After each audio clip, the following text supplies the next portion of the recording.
Hello, everybody, and welcome to the award-winning In Wheel Time Car Talk Show, your weekly go-to all things automotive place. Coming up in this segment, Mr. Jeffrey Dziekan has our pre-owned car of the week, the 2017 Toyota Camry. You'll find out about the average retail price along with some of the options available that particular year if you're looking for a good used car. We'll have a preview of some of the area events as well as a few of this week's Automotive News Headlines. And we invite you to stay tuned for that. 2.5-hour show all the way till 12 noon Central Time. We invite you to stay tuned. Howdy, along with Mike out of this world Mars right there, King Conrad DeLong here, Don Armstrong here. Jeffrey Dziekan will be with us momentarily. He's sitting off stage, and he will be joining us, as he always does, in all of his glory. But right now, we have with us one of my favorite guys. I mean, I've known him not that long. I don't know. Randy, what, about 5 years or so? Randy Borcherding owns a place with his wife called PaintHouse here in the Houston area, just up to the northwest side. And he does custom cars, and he is known for his paint. As a matter of fact, paint houses all over the United States get Randy to mix certain colors, special colors for them to paint on their cars. He's a colorful guy. He is a colorful guy. And a very pleasant good morning to you, Mr. Borcherding. Howdy, fellas. Thanks for having me again. Hey, thank you. It's always good to talk to you. And today we're going to talk to you about SEMA. Did they even have a SEMA show this year? Virtually online, but not at a location. No. So in other words, it sucked because that, I mean, that is an event that the whole world goes to in Las Vegas, and it usually happens the week right after the NHRA race. And everybody that is anybody in the automotive field goes to SEMA to see the new cars. Goes or shows, you know, because everybody brings a display, and you know that how many usually there's 5 or 6 venues they fill up with SEMA, Randy. Oh, yeah, it's something you can't recreate online. The energy that place has, and just seeing it all in person. I know they did their best, but I hope they can put it together next year, and maybe they'll have the convention center's construction done. Are they working on that? Are they making? Don't tell me they're making it bigger. Oh, they are. Yeah, across the street, they took down one of the hotels and they're adding more space. So, wow. Hopefully they'll have time to get it all done. We'll see. All right. Well, so let's talk about your presentation out there. Congratulations, because one of your cars made it into the top 12, I understand. It did. We were surprised and honored to be pulled into that level of the competition. And but this year they held it in L.A. in a really cool old brick warehouse. So they found an interesting backdrop, and they filmed their TV show, which is, I'm sure, a very important part of their marketing efforts to keep all of the energy alive to carry us through to next year. So let's start from the beginning. First of all, you have to submit an entry to get drilled down to these top 12. How many people apply to actually show their car and get into competition with each other? I don't know the official number. I think it was somewhere between 350 and 400 entries that they narrowed down initially to a top 40. Which would be 4 categories, top 10 in each. And we were told that we had made that. And then, as you said earlier about your helicopter and don't say it because you'll wake up the universe. Yeah, right. That's right. Yeah. The universe woke up, and all of a sudden we had brakes that were locking up, and we got down to the truck was coming to get the vehicle. They trucked once you made the 12. I'm sorry, I'm skipping ahead.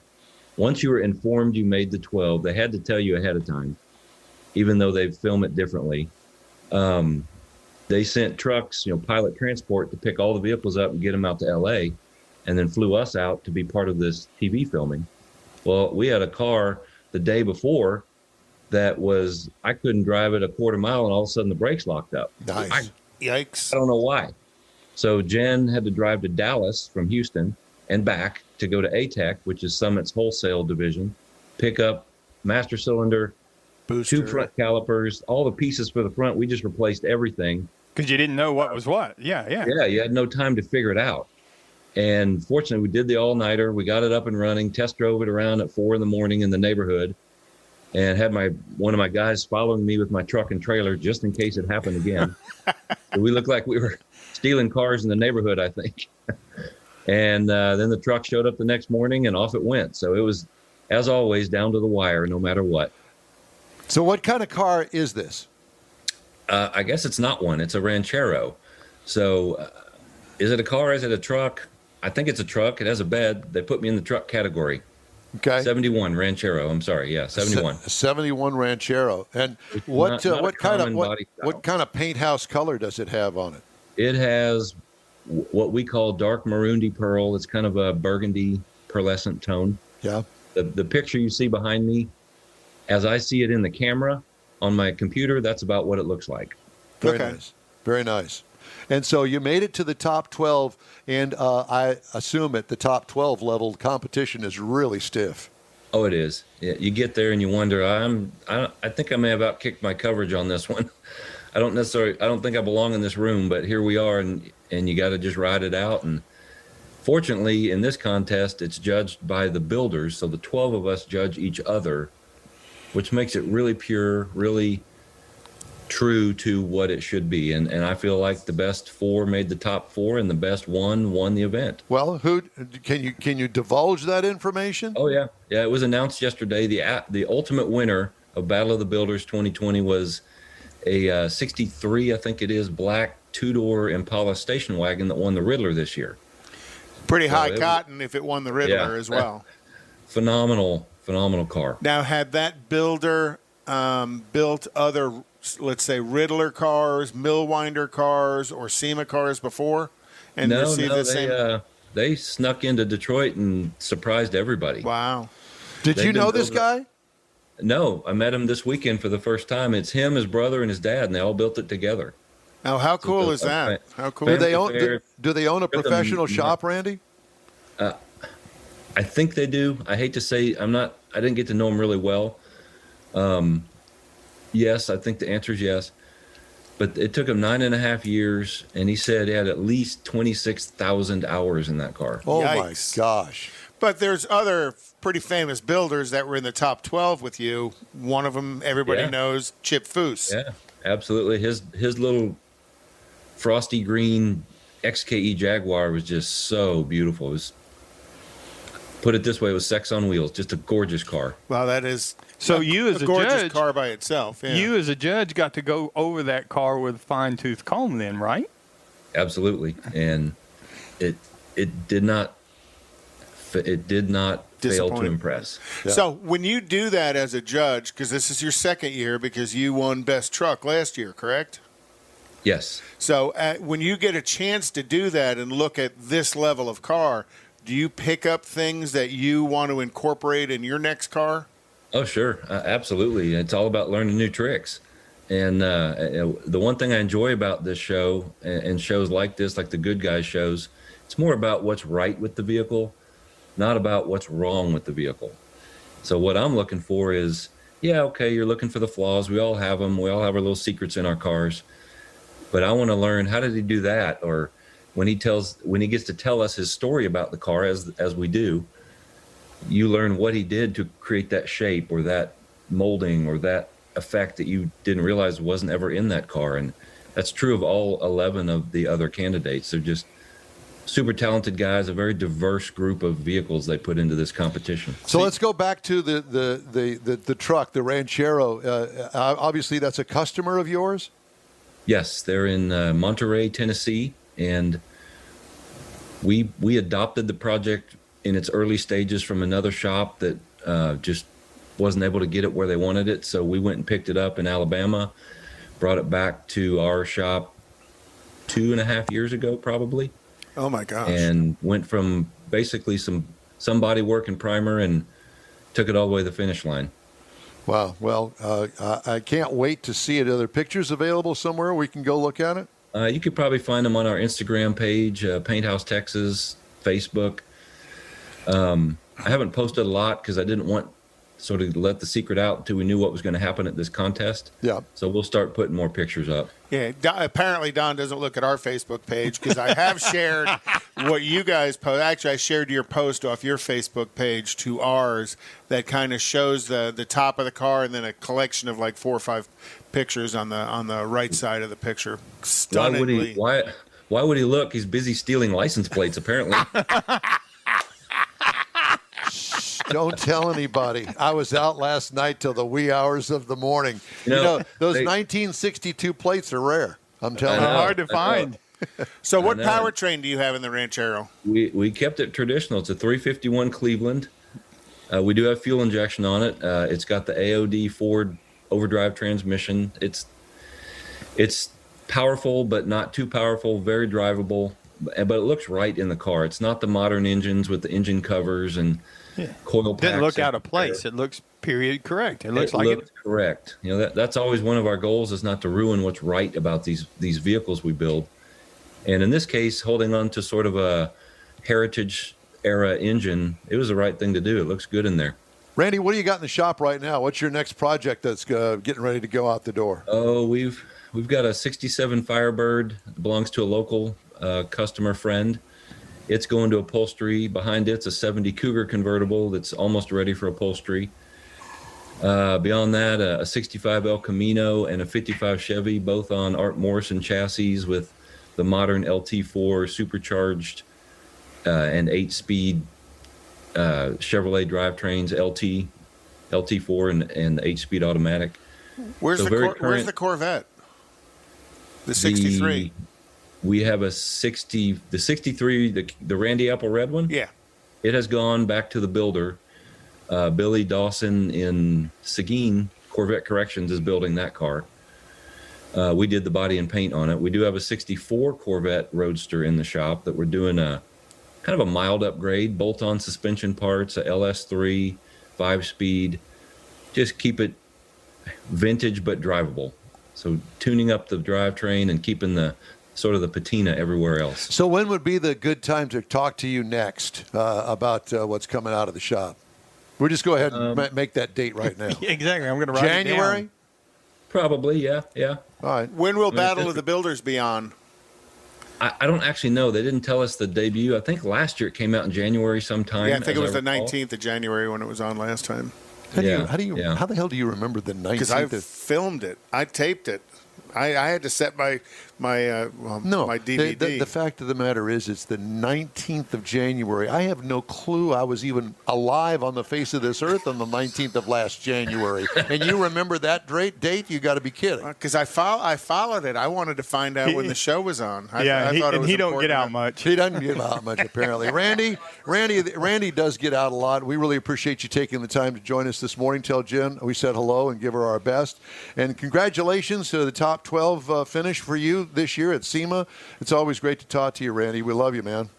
Thanks, guys. Take care. You do the same. Randy Borcherding, PaintHouse, locally. Okay, it's time now for us to swap seats because we're not doing a commercial break here. And I know that these guys, Mr. Mars and Mr. Dziekan, are always on top of it and ready to make changes on a whim, just on a fly. And that's why you're chatting long enough so that they can swap seats and Jeff can do his review. Would you rather me just shut up and... No. I think there's something wrong with dead air, isn't there?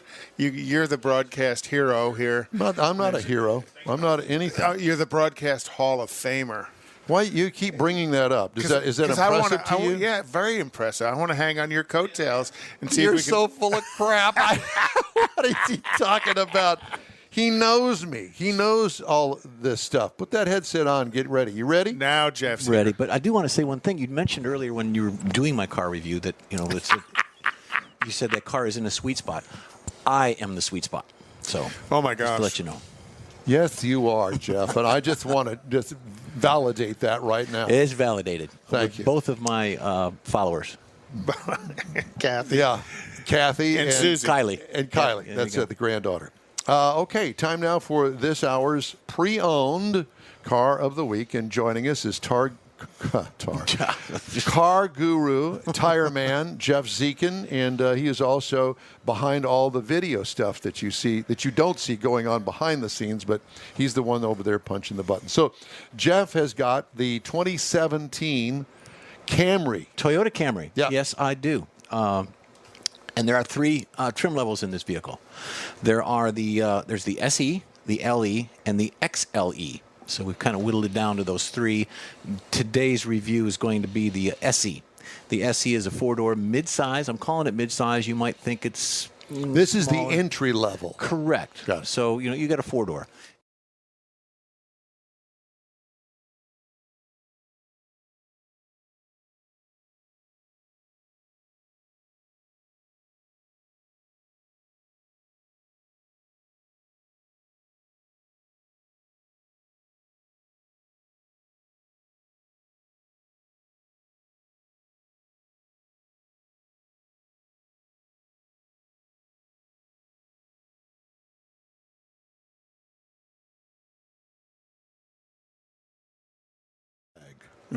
Oh gosh, this would be the. It's a shared chassis with the ES350. Correct. Now, like I said, getting back to the front grille, styling of it, you can get a rear spoiler, the fog lamps, the grille inserts. Now, the grille inserts Mars on went this, too far with that's the okay. picture. And We'll come back to it. There's going to be more. The grille insert styling, you have changes of that. You've got the honeycomb style, the straight style of the grille. You have 9 color options, and of course, we just had Randy earlier, just a segment ago. And he could give you any color you wanted. Exactly. If you wanted. I was just about to say that. He could paint it any color you wanted, and this is a 2017, so take it to him. Alloy wheels, you got 16-inch and 17-inch. You got steel wheels, so there's a variety there of the 16s and 17s. I did mention it's Lexus-esque. I like that. And moving on in the picture, now I like that shot there. You've got the rear spoiler built in on the deck lid. You've got the alloy wheels there, and of course you can get dual exhaust. Now these do come with engine modifications, and we'll get into that here in just a little bit. So, so far as the interior, you've got the rear camera set up. You've got heated mirrors. You've got the 6 to 8 speaker JBL system. The 8 speakers you can get on the LE and the XLE, but on the SE you got basic 6 speakers. Cloth interior, 8-way seats are optional. And of course they do come standard with the XLE speed sensitive radio. Now I have this in my Cadillac, which is cool. I don't know if you ever have that. Yep. The faster you drive, the louder it gets. And of course when you slow down, the sound diminishes for your passengers. Cool little feature. Most cars have that these Well, days. I think it's a cool option. I really do. And you have to set it, which is In some of the cool. cars, you can set the variants. Yes. Low, Louder medium, and quieter. high. Right. Right. Always high. He's unimpressed. Always high. Go ahead. So the interior there's a good shot of that, and I like the bolsters on that seat. You've got the nice, thick, wrapped steering Racing wheel. seats. They are. They look very racy. So there's not many options on the inside. You can get the leather, and of course the cloth, and of course the inserts on that as well. And then moving on to the back, you can see that the seats in the back. I don't know why manufacturers do this, but they're always upright. They're always like you're sitting on a board, in my opinion. So there you go. There's a shot of that, and there's not a lot of back foam in it, in my opinion. So It's just for the kids. You're not going to put very many adults back there. yeah, I mean, but occasionally you do. I mean, you put the mother-in-law or the grandkids or whatever, versus vice versa. People you hate. Put them back there. We could do that as well. Said by the man who's been married 3 times. Exactly.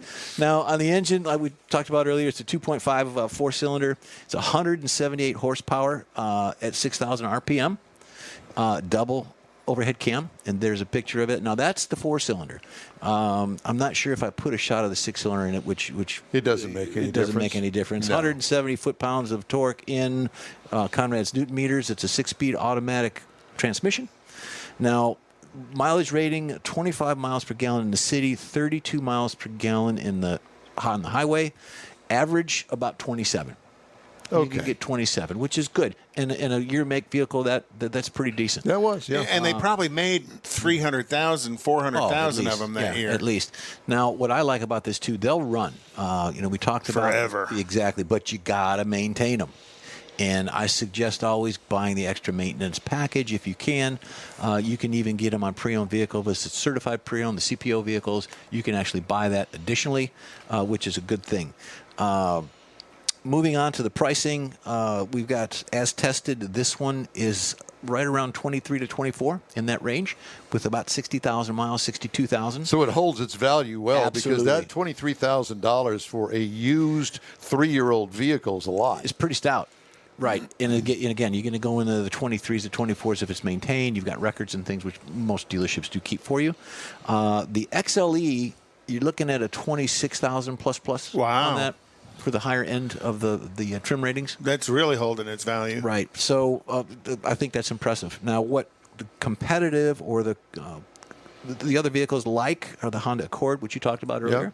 Yep. You got a Ford Fusion, which is more comparable to the XLE.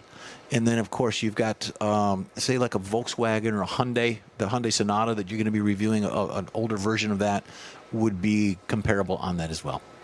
Thank you, sir. You're welcome. That was good. You know what you're going to do next week? Yes, I do. Ferrari 308 GTB GTS. So if there's one out there, let me know. Wow. He's going to do his Magnum imitation. Because we never really talk about exotic cars, which I would consider a Ferrari. So we don't know how much those are going. We know what they are for when they're new. $200,000. I'm only doing it if someone sends me, Just do it. No, I want you to do it. No, I'm not going to do that. Do it. We'd love to hear it. All right, I'll do Hey, that. we'd love to hear your questions or comments. Our email address is info@inwheeltime.com. We're going to move on with our show now because it's time to take a look at what's left of racing for the season. And there are a couple of races left. And also the fact that there are some Cruis-ins coming up as well. Yeah, well, one of the things I definitely want to do is give a shout-out to Erica Enders, OOEE. She won the Pro Stock World Championship last weekend in Las Vegas, the fourth time she was world champion. And I posted a video that they finally got out this week of her trip out there to Las Vegas and the ultimate win and all of that. Pretty cool. Pretty cool. cool. On Facebook. So if you want to check that out after the show. After the show. So Formula One is this weekend, and they're having the Turkish Grand Prix in Istanbul, which I think is kind of an interesting place to There's have a song in that somewhere. I can't remember what. Something from the 40s and or then 50s. on the 27th is going to be the Bahrain Grand Prix in Bahrain, and then the Abu Dhabi Grand Prix in Abu Dhabi. And that'll be the season ender. So they're really carrying the F1 season late. Usually F1's over by the 1st of November, and now they're going to be all the way into December. Tomorrow is Phoenix for NASCAR, and that is going to be their final event. The point leader at the end of that, and there's only 4 drivers that are eligible for the final, and be pretty interesting to have that in Phoenix. Phoenix is kind of an odd triangular shaped track that really makes it a little bit more difficult for them to drive because each of the corners is substantially different. And that's, to a large degree, most of what's going on in racing. IMSA is going to have next weekend their finale at the 12 Hours of Sebring, which should have been back in March, but now they're going to have it in November. And our friend Alec Udell is going to be driving in that as well. And if you kind of follow us on Facebook, Alec does a driver's perspective of the life of a professional race car driver. Performer. That's what you were going to say. It was what I was going to say. And I share a lot of his posts on there. If you get a chance to read them, it's a very analytical view of what it takes to drive at that level, what it takes to manage the car, the tires, the process of driving as well as driving the car. So a very, very cool series of pieces he does that I've been sharing. So tomorrow is Kima Car Meet.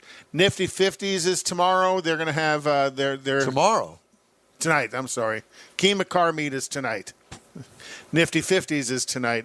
And Randy's down to the last 2 shows he's going to do of the year, tonight being one of them. And tonight is an all Mustang night.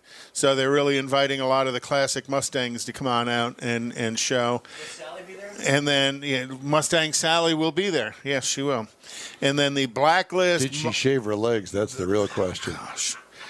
The Blacklist Multi-Club meet is going to be in Rosenberg at 111 Herndon Drive tonight at 6 p.m.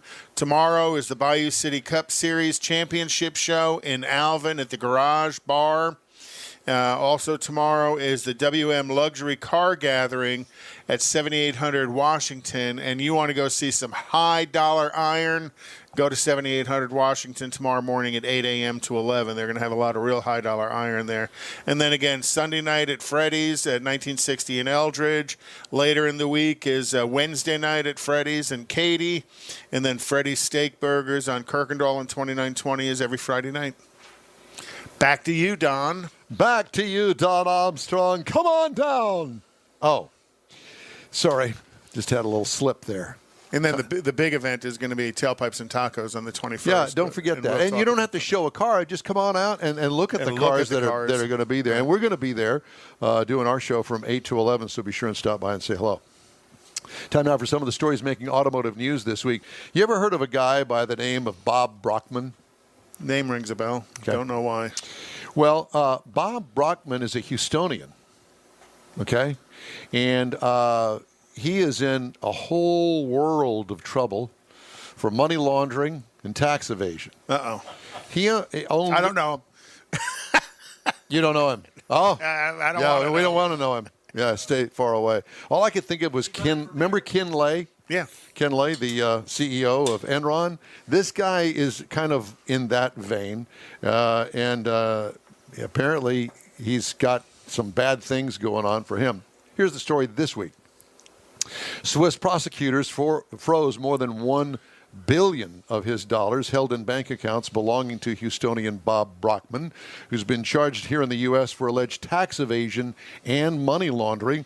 Reynolds and Reynolds Company announced yesterday that Brockman stepped down as CEO and chairman of the dealer management system giant. Apparently, every car dealer in the United States and beyond owns this Reynolds and Reynolds system that manages all sorts of things that go on within a dealership, including sales. Any of the processing of stuff in a dealership, service department, repair orders, body shop, new sales department stuff. Well, Bobby Boy was indicted in October by U.S. federal prosecutors for allegedly using a network of secret Caribbean entities to evade taxes on $2 billion in investment income in what may be the largest prosecution of its kind in United States history.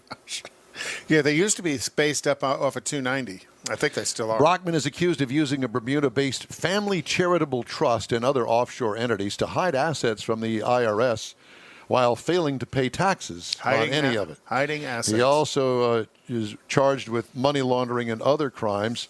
Reynolds and Reynolds provides management software that almost every car dealership in the U.S. uses. That's why we have kind of the story. So they froze $1 billion. I wonder how many other billions he has hidden somewhere else where it's really not going to affect him very much. Way to go, Bob, moron. Yeah, that's exactly right. Probably help if you turned his mic on. He don't want to hear what I got to say today. Volkswagen of America's Audi unit is recalling more than 94,000 vehicles in the U.S. because the C-pillar padding, ABC pillar, that's the one back at the back window, may not absorb enough impact in the event of a crash, increasing the risk of head injury in passengers who are not wearing seatbelts. Then stop smashing your head into it. Yeah. That's pretty simple. The third button on your coat is missing. You know, and it's only the coat that you wear maybe once a year. Really? And if you're not seat belted, don't smash your head into the C-pillar. Spokesman from Audi told Automotive News that the recall was found through routine testing, and the automaker is not aware of any accidents or injuries related to the defect. Gosh. Yeah, I was going to say, what a waste of money that is. That is. All right, well, that's it. We're going to have more news headlines in the next couple of hours of a show, so I invite you to stay tuned for that.